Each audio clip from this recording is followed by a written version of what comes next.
আমি আব্দুর রহিম, আমি আব্দুল গফফার, আমি আব্দুল সত্তার, নাম শুনলে সবাই মুসলমান।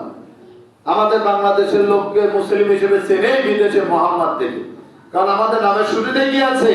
মোহাম্মদ।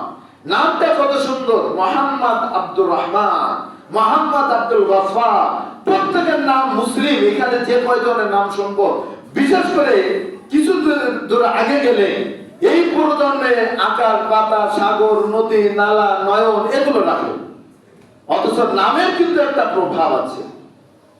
কিয়ামতের মাঠে নাম ধরে ডাকা হবে, এটা মনে রাখবেন।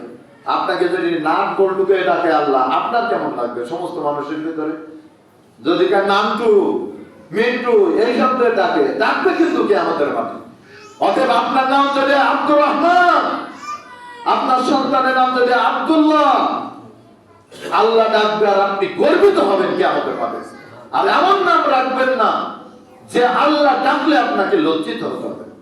আমরা মুসলিম, আমাদের কিন্তু স্বতন্ত্র একটা বৈশিষ্ট্য আছে, আমাদের নামেও ইসলামের গন্ধ পাওয়া যায়। সুবহানাল্লাহ।